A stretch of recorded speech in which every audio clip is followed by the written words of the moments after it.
నమస్తే welcome to legend TV. This is Banu. ప్రస్తుతం మనతో పాటు తెలంగాణ ఉద్యమకారుడు. తెలంగాణ ఉద్యమంలో ఎన్నో ఉద్యమాలు చేసి ఎన్నోసార్లు పోలీస్ స్టేషన్‌లకి వెళ్ళి పోలీసు సంబంధించినటువంటి మెట్లెక్కి ఎన్నో లాఠీ చార్జ్‌లు పడ్డటువంటి తెలంగాణ ఉద్యమకారుడు తెలంగాణ సంపత్ గారు మనతో ఉన్నారు. అసలు మాట్లాడమన్నా చెప్పండి. ఏదైతే తెలంగాణ ఈ బీఆర్ఎస్ పార్టీలో చీలికలు వస్తా ఉన్నాయి. కవిత కొత్త పార్టీ పెట్టబోతోందని చెప్పేసి కూడా కొంచెం ప్రచారాలు జరుగుతా ఉన్నాయి. దీనికి సంబంధించి మీ అభిప్రాయం ఏంది అసలు? అంటే కల్వకుంట్ల కవిత గారు పెట్టే పార్టీ కేసీఆర్ గారి మధ్యలో కవిత గారి మధ్యలో రావచ్చు, చీలిక రావచ్చు. కానీ కేసీఆర్ గారు ఒక మనిషిని టార్గెట్ చేయాలనుకుంటే మినిమం 6 నెలల నుండే ప్లాన్ చేసుకుంటారు కేసీఆర్ గారు. ఈ వ్యక్తిని డౌన్ చేయాలి, ఈ వ్యక్తిని బయటికి పంపించాలి.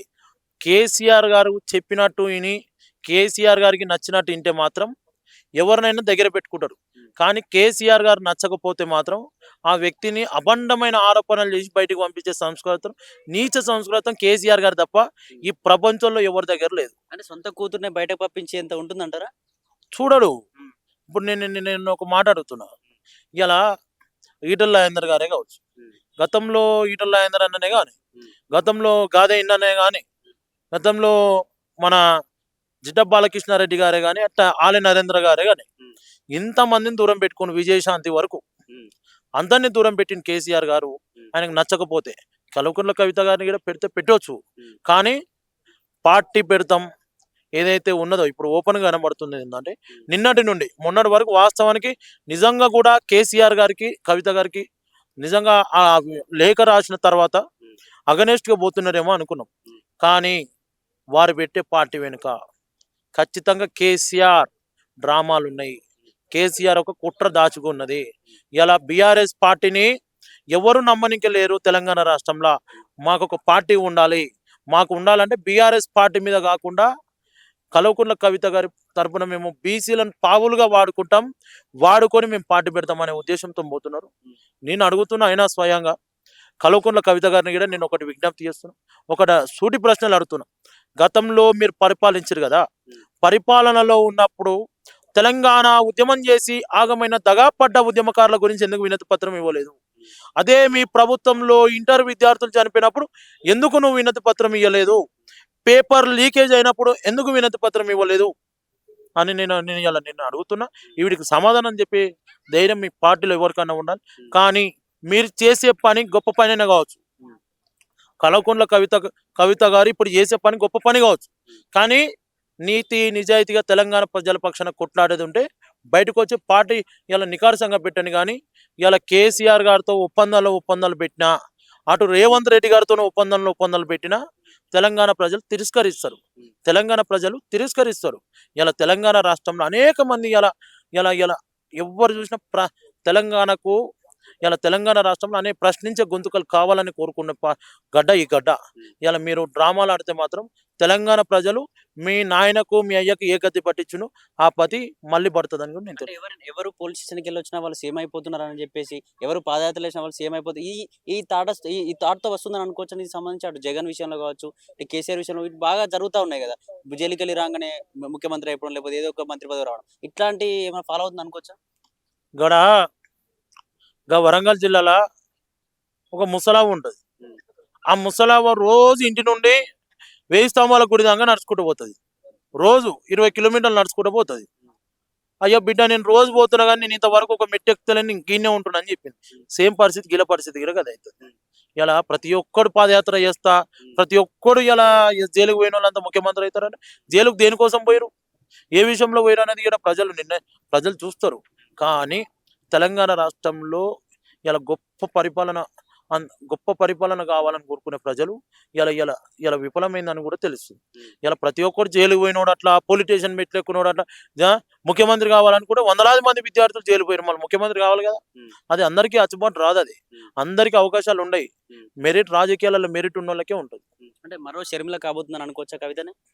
నేను చెప్తున్నా కదా, వారు పార్టీ పెట్టడం ఖాయమే అనిపిస్తుంది.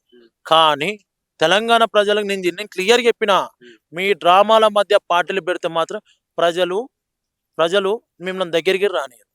మీ అయ్యను ఆల్రెడీ ఫామ్ హౌస్ లో బండపెట్టారు. మీ పరిస్థితి కూడా గదే అవుతుంది. ఇలా షర్మిల లెక్క అవుతుంది అని నేను చెప్పను. నేను ఆ మాట అనను. ప్రజలు నిర్ణయిస్తారు అది ఎవరు ఏం చేయాలని.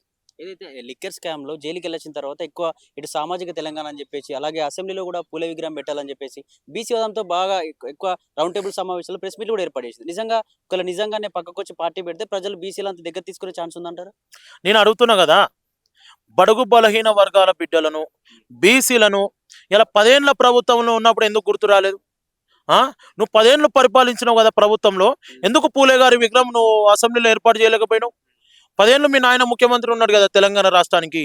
10 ఏళ్ళు నువ్వు పరిపాలించినప్పుడు ఎంతమందికి నువ్వు బీసీలకు నువ్వు ఇలా పదవులు ఇప్పించు? ఆ తెలంగాణ ఉద్యమంలో ఇలా బడుగు ఇలా తెలంగాణ ఉద్యమం చేసి ఆగమైన విద్యార్థులు అత్యధికంగా పోల్చుకుంటే బీసీ విద్యార్థులే కదా తెలంగాణ ఉద్యమం చేసింది. ఇలా తెలంగాణ కోసం చనిపోయినట్టు విద్యార్థులు కూడా ఇలా బీసీ సోదరులే కదా చనిపోయింది. ఇలా ఎంతమందిని గుర్తించడమో దీనికి సమాధానం చెప్పాలి. ఇలా తెలంగాణ రాష్ట్రంలో ఇలా బీసీలను పావులుగా వాడుకోవాలని నువ్వు నీ నాయన అనుకున్నారు. మొన్న ఈడ రేవంత్ రెడ్డి గారు ఈడ గిట్లనే అనుకొని బీసీలను పేరు మీదనే ఇలా ముఖ్యమంత్రి అయ్యిండు. రేపు నువ్వు కూడా అదే పని చేస్తున్నావు కదా. తెలంగాణ రాష్ట్రంలో ఇలా మీరు 10 ఏళ్ళుగా మీరు ఏం చేశారని తెలంగాణ రాష్ట్ర ప్రజానికానికి మొత్తం తెలుసు. ఇలా మీరు పాలించినప్పుడు కనీసం మీ నాయన కనీసం కలవనికే పోతే పోలీసులతో బేడి లేపించిన చరిత్ర కేసీఆర్ గారిది. ఇలా మీ అన్నను కల్లకుంట్ల తారక రామారావు గారికి వినతి పత్రం ఇవ్వనికపోతే ఇలా వాళ్ళను లాఠీచార్జ్ చేయించిన చరిత్ర మీ అన్నది. ఇలా ఎవరినని మోసం చేసేది ఇలా బీసీలను. నిజంగా కూడా బీసీ మీద చిత్తశుద్ధి ఉంటే ఇక 10 ఏళ్ళనే ఉండాలి కల్వకుంట్ల కవితక్క గారికి.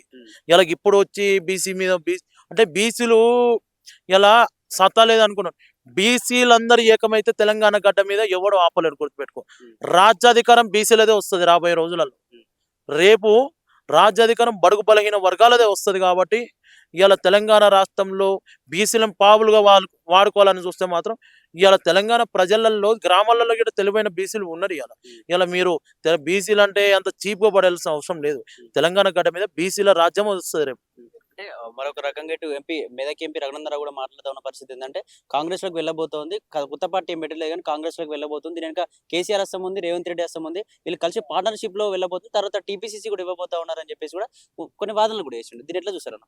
రఘునందన్ రావు గారు అన్న మాటలు ఏమో తెలియదు కానీ రేవంత్ రెడ్డి గారు కవిత గారు మాత్రం ఇద్దరు బిజినెస్ పార్ట్నర్స్. అది మాత్రం అందరికి తెలిసిన చరిత్ర. ఇద్దరికి లావాదేవీలలో పార్ట్నర్షిప్ ఉన్నది. కానీ రేపు కవిత గారు పెట్టే పని నేను చెప్పినా కదా, అటు కేసీఆర్ కుట్ర ఉంటుంది, ఇటు కాంగ్రెస్ పార్టీ కుట్ర గీట ఉంటుందని. రేవంత్ రెడ్డి గారి కుట్ర దాగితం మాత్రం ఖచ్చితంగా ఉంటుంది కవిత గారు పెట్టే పార్టీ. ఎందుకంటే ఇద్దరు బిజినెస్ పార్ట్నర్లు. కవిత గారు ఇలా రేవంత్ రెడ్డి గారికి లావాదేవీలలో వారు మంచి బిజినెస్ పార్ట్నర్గా ఉన్న బంధం వాళ్ళ ఇద్దరిది. దాన్ని విడగొట్టాలంటే ఎవరితోనైతుందండి? ఇలా పార్టీ పెడుతున్నారు. ఇలా ఎవరు ఉంటుంది, ఎవరు సపోర్ట్ ఉంటుంది? ఇలా కల్వకుంట్ల కవిత గారు, ఇలా రేవంత్ రెడ్డి గారు సపోర్టే ఉంటుంది. ఇలా రేవంత్ రెడ్డి గారు సపోర్ట్ లేదు, కవిత గారు ఏం చేయలేదు. అంటే చివరిగా అన్న, ఏదైతే ఒకళ్ళు నిజంగా ఆమె పార్టీ పెడితే వాళ్ళ కుటుంబంలో రాజకీయ పరిణామాలు ఎలా ఉండబోతున్నాయి, దీనికి సంబంధించి ఏం చెప్తారు? నేను చెప్తున్నా కదా, కేసీఆర్ ఎవరన్నా టార్గెట్ చేయాలంటే 6 నెలల పాటు నుండి ప్లాన్ చేస్తాడు. ఇలా నేను ఇంకోటి అడుగుతున్నా, ఇలా కవిత గారు ఆరోపణలు చేసింది కదా, గన్నిగానం చేసింది కదా. ఇలా ఇంతమందిని ఈటల రాజేందర్ అన్నది మొదలు పెడితే వీళ్ళందరినీ దూరం చేసుకున్నాం. వీళ్ళందరినీ ఎందుకు నీ కూతురు కవిత గారిని ఎందుకు సస్పెండ్ చేస్తారు? గిన్నె అర్థం చేసుకోవాలి ఎవరు కుట్ర దాగా ఉంది ఎవరిదని. ఇలా కేసీఆర్ గారి కుటుంబం చీలికలు వచ్చినాయి. తెలంగాణ రాష్ట్రంలో బీఆర్ఎస్ పార్టీని అంటే ఎవరు నమ్మే పరిస్థితులు లేడు. రేపు ఏం చేయాలి? అరే రేపు భారతీయ జనతా పార్టీ పుంజుకుంటుంది, బీజేపీని ఆపడానికే ఒక పార్టీని పెట్టియాలి మా ఇంట్లోనే అని కాంగ్రెస్ పార్టీ బీఆర్ఎస్ పార్టీ రెండు ఒకటయ్యి ఇలా తెలంగాణ రాష్ట్రంలో ఒక డ్రామాకు తెరబెడుతున్నారు. అది కల్వకుంట్ల కవిత గారి ఎపిసోడ్ మీద ఒక పార్టీ పెట్టించకుండా జరుగుతున్నది. తెలంగాణ రాష్ట్ర ప్రజలంతా ఇప్పటికైనా మార్పు అన్నారు కానీ తెలంగాణ రాష్ట్రంలో ఇక్కడ మార్పు లేదు. ఇలా తెలంగాణ రాష్ట్రంలో మొత్తం ఎక్కడిదక్కడ ఒక ముఖ్యమంత్రిగా ఉండి ఢిల్లీలో ఉండి ఒక ఢిల్లీ వేదిక మీద ఉండి నేను తిరిగితే అప్పు పుడతలేదు, నేను ఎక్కడ అప్పు ఇస్తలేను, నన్ను పాలించేటోడు కావి ఆ మాటలు మాట్లాడేది. రేవంత్ రెడ్డి ఏం మాట్లాడినాను? ఇలా నన్ను చూస్తే ఎవడు అప్పిస్తలేను. ఎందుకు ఇస్తారు? నువ్వు పాలన చేస్తే కదా. నువ్వు పాలన మీద నీకు అవగాహన లేదు. రేవంత్ రెడ్డి గారు ఏమనుకుంటారు అంటే ఒక రోజు పొద్దు ఎట్లా కూర్చింది, నా ఎమ్మడి సెక్యూరిటీ ఉన్నారా, నేను తిరిగి నా తెలంగాణ పల్లెలలో అనేది గదొక్కడే చూసుకుంటున్నాడు తప్ప ఇలా పాలించడం చేతనగా అయితే కాదు రేవంత్ రెడ్డి గారికి. హైడ్రా పేరు మీద పేదల ఇల్లు కూలగొట్టాలి, అక్కడ కమిషన్లు ఇస్తే తీసుకోవాలి, ఆ, పోయి ఢిల్లీలో సూట్ కేసులు ఇవ్వాలి, తెలంగాణ రాష్ట్రాన్ని ఆగం చేయాలి. ఇది పద్ధతి రేవంత్ రెడ్డి గారి పద్ధతి. ఇలా నేను ఒకటే విజ్ఞప్తి చేస్తున్నా, రేపు జూన్ 2వ తారీఖు రోజు తెలంగాణ అవతరణ దినోత్సవం సందర్భంగా ఇలా కేసీఆర్ ఒకడు ఉద్యమం చేస్తే తెలంగాణ రాష్ట్రం రాలేదు. అనేక మంది విద్యార్థులు పోరాటం చేస్తే తెలంగాణ రాష్ట్రం వచ్చింది.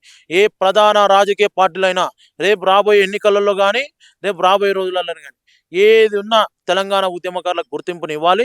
ఇలా కేసీఆర్ ఏ విధంగానైతే తెలంగాణ ఉద్యమకాలం విస్మరించారో మిగతా పార్టీలు కూడా అది చేస్తే అన్ని పార్టీలకు ఇదే కేసీఆర్ పట్టిన గతి పడుతుంది.